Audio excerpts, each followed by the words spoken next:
शहर से आदित्य उसकी बीवी पूजा के साथ महाबलेश्वर उनके फार्म हाउस के लिए निकल पड़ा। आदित्य बहुत बड़ा बिजनेसमैन था। ऑफिस की मीटिंग्स में आदित्य इतना बिजी हो गया था कि पूजा के लिए उसके पास वक्त ही नहीं था। पूजा और आदित्य का रिश्ता अब पहले जैसा नहीं रहा। लोग उनके प्यार को देखकर प्रभावित होते थे, उनकी जोड़ी की मिसालें देते थे। आदित्य और पूजा महाबलेश्वर में उनके फार्म हाउस पर पहुंच गए। जैसे ही पूजा फार्म हाउस पर कदम रखी, उसके कान में कुछ अजीब सी गुनगुनाहट होने लगी। रात का वक्त था। पूजा ने सोचा कि पहाड़ी इलाके में ऐसी आवाजें तो आम ही हैं। आदित्य को बिना कुछ बताए फार्म हाउस की ओर बढ़ने लगी। पूजा और आदित्य सोने की तैयारी में लग गए। जैसे ही आदित्य की नींद गहरी हुई, वैसे ही पूजा के कानों में किसी के कुछ बोलने की आवाज आने लगी। अचानक से ग्लास टूटने की आवाज आई।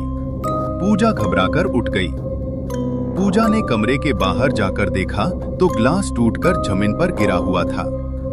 पूजा ने सोचा हवा के चलने से शायद ग्लास टूट गया होगा। अगले दिन आदित्य को उसकी ऑफिस से फोन आता है। आदित्य पूजा को समझाता है कि उसको बॉम्बे जाना बहुत जरूरी है।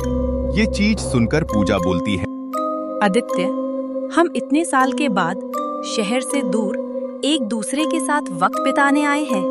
अब उसमें भी तुम्हारे ऑफिस का काम तुम्हारे लिए जरूरी है। मैं वादा करता हूँ पूजा, सारे काम खत्म करके 2 दिन में तुम्हारे पास वापस आ जाऊंगा। आदित्य पूजा से ये बात कहकर फौरन बॉम्बे के लिए निकल पड़ा। रात हो गई थी। पूजा अपने कमरे में सोने जाती है। अचानक से वापस से उसे ग्लास के टूटने की आवाज आती है। पूजा वापस से जाकर देखती है तो उसे दोबारा से ग्लास टूटकर फर्श पर गिरा पड़ा मिलता है। पूजा सोचने ही जा रही थी कि अचानक से उसे किसी की आवाज उसके कानों में आती है। पूजा घबरा जाती है। वो सीधा अपने रूम की ओर भागती है। जैसे ही वो दरवाजा बंद कर देती है तो दरवाजे पर किसी की ठोकने की आवाज आती है। पूजा घबरा जाती है। अगले दिन पूजा आदित्य को कल रात का मंजर बताती है, लेकिन आदित्य को पूजा की बात सच नहीं लगी। आदित्य ने सोचा रात का मौसम ठंडा रहने के कारण पूजा का वहम होगा। रात को पूजा जैसे सोने जा रही थी, अचानक से उसके कानों में दोबारा से वही आवाज आ रही थी। पूजा घबरा जाती है। वो हॉल की तरफ जाती है तो उसके सामने चेयर हिलने लगती है और लैंप की रोशनी कम ज्यादा होने लगती है। अचानक से पूजा की नजर खिड़की की बाजू वाली दीवार पर पड़ती है। वहां उसे कोई खड़ा दिखता है। पूजा को पहले समझ नहीं आया कि वो कौन है। जैसे तैसे करके पूजा ने आवाज लगाई, कौन है? कौन है वहाँ पे? वो धीरे धीरे आगे बढ़ती है और अचानक से पूजा के करीब आ जाती है। अगले दिन आदित्य बॉम्बे से अपना सारा काम खत्म करके वापस आ जाता है। वो मीरा को देखता है तो मीरा सोई रहती है। आदित्य थोड़ा परेशान हुआ कि इस वक्त तो पूजा कभी सोया नहीं करती। आदित्य घर के पहरादार से बात करने गया। रामू, मेम साहब इस वक्त तो कभी सोया नहीं करती थी। क्या मेम साहब की तबीयत सही है? नहीं बाबूजी, मेम साहब ने 2 दिन से कुछ नहीं खाया है। मैंने बहुत बार उनसे तबीयत के बारे में पूछना चाहा, पर मेम साहब तो एक ही जगह खड़े रहती थी, बिना कुछ जवाब दिए। ये बात आदित्य को थोड़ी अजीब लगी। आदित्य ने हर चीज सही करने का सोचा। रात को जब आदित्य सो रहा था तो अचानक से उसे किसी के कुछ कहने की आवाज आ रही थी। वो हॉल में गया तो उसे पूजा खड़ी दिखी। पूजा, इतनी रात गए तुम वहां क्या कर रही हो? पूजा कोई जवाब नहीं देती है। पूजा,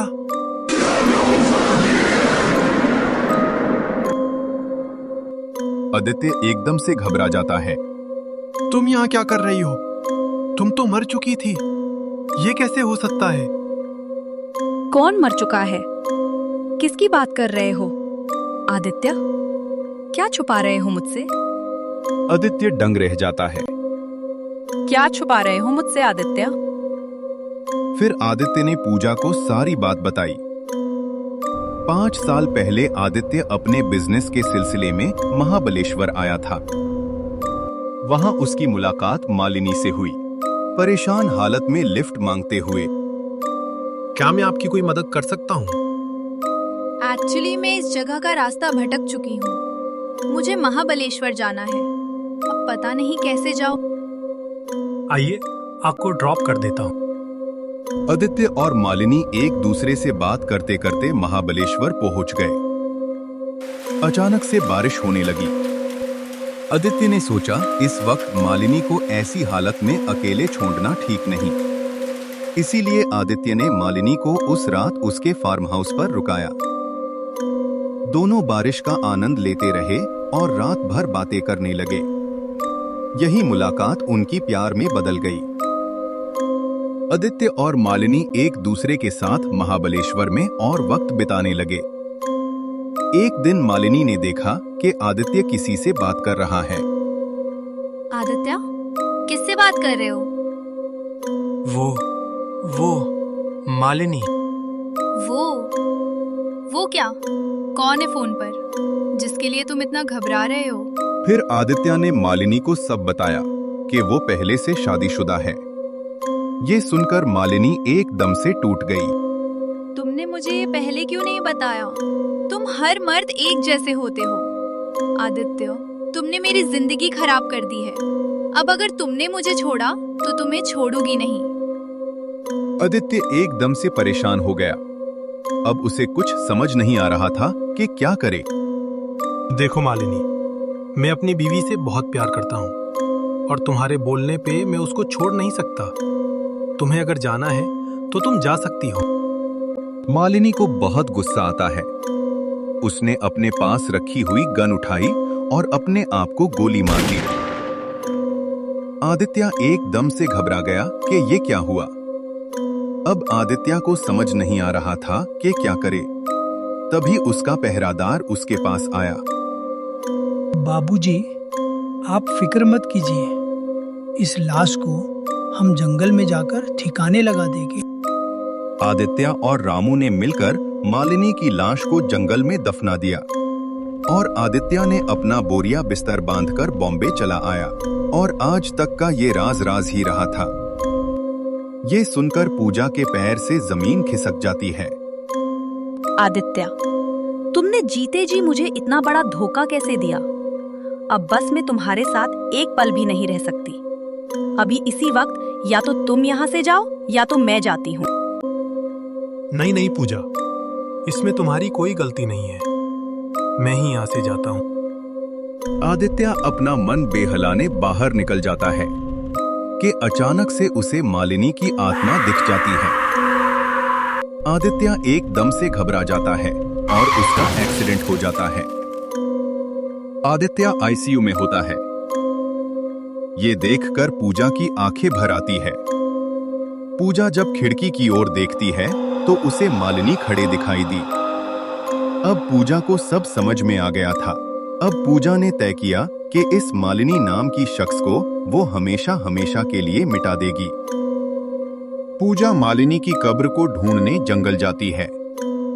पूजा कहीं घंटों तक का मालिनी की कब्र ढूंढती है। बहुत मेहनत के बाद आखिर में पूजा को मालिनी की कब्र दिख ही जाती है।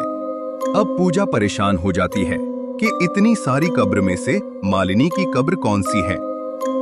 जैसे पूजा सोचने जाती है, किसी के चिल्लाने की आवाज आती है। अचानक से पूजा को पीछे से कोई मार देता है। जैसे ही पूजा की आंख खुलती है, उसकी आंखों के सामने चिता जलती है और साथ में रामू खड़ा होता है। रामू, तुम्हें कैसे पता था कि ये मालिनी की कब्र है? मेम साहब, सिर्फ मुझे ही पता था कि मालिनी की कब्र कहाँ है, क्योंकि उसको मैंने ही दफनाया। मालिनी की आत्मा को मुक्ति मिल जाती है आदित्य 1 साल के बाद हॉस्पिटल से डिस्चार्ज होकर घर आता है। अब आदित्य और पूजा दोनों खुशी खुशी एक दूसरे के साथ रहते हैं और एक दूसरे को कभी खोना नहीं चाहते।